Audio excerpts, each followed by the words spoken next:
Senhores, bom dia. Eu sou o Tenente Rafael e vou conduzir a explicação sobre o pôster Análise de tráfego de rede para identificação de objetos maliciosos.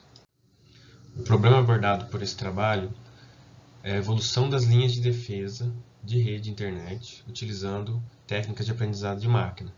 Nossa proposta é a criação de modelos para identificação de pacotes maliciosos em tráfego de rede. O conjunto de dados utilizado nesse trabalho é o NB15 versão 2, fornecido pela Universidade de Queensland da Austrália.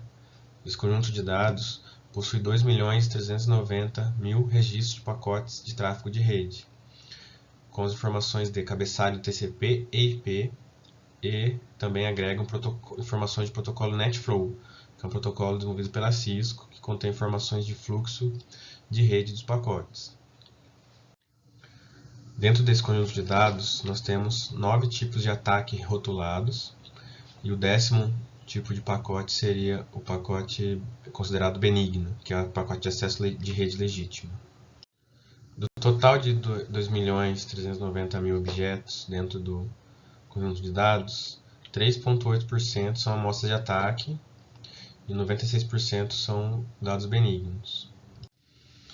De forma a melhorar o desempenho dos nossos modelos e evitar algum tipo de viés, nós decidimos por diminuir a quantidade de dados benignos no conjunto de dados e deixar uma proporção de 33% de ataque para 67% de dados benignos.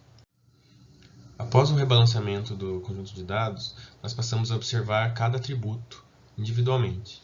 E nós percebemos que existiam alguns atributos com autocorrelação, alguns atributos com valores repetidos e alguns atributos com valores constantes.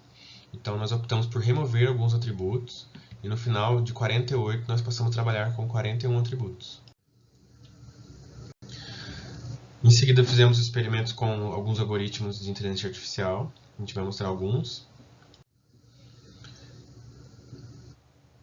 Para a classificação binária, a gente pode notar que os que tiveram melhor desempenho foram a árvore de decisão e o perceptron. Traçamos um gráfico aqui que a gente pode perceber a taxa de falsos positivos. A gente vê que o MLP e a árvore de decisão são os que tiveram melhor desempenho. Após obtidos os modelos de inteligência artificial, nós utilizamos um segundo conjunto de dados para fazer a etapa de validação. Também possui as mesmas características do primeiro conjunto de dados, protocolo TCP, IP e NetFlow, e esse conjunto também foi disponibilizado pela Universidade de Queensland, na Austrália.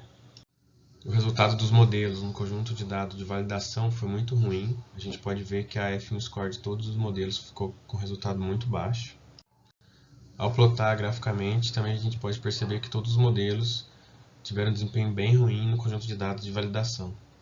Finalizados os experimentos, podemos concluir que utilizar este conjunto de dados com as ferramentas de inteligência artificial que nós utilizamos não foi suficiente para gerar um modelo de inteligência artificial que fosse capaz de detectar atividade maliciosa e tivesse uma boa capacidade de generalização. O modelo obtido é muito bom no próprio conjunto de dados de treinamento, mas ele é incapaz de detectar pacotes maliciosos em outros conjuntos de dados.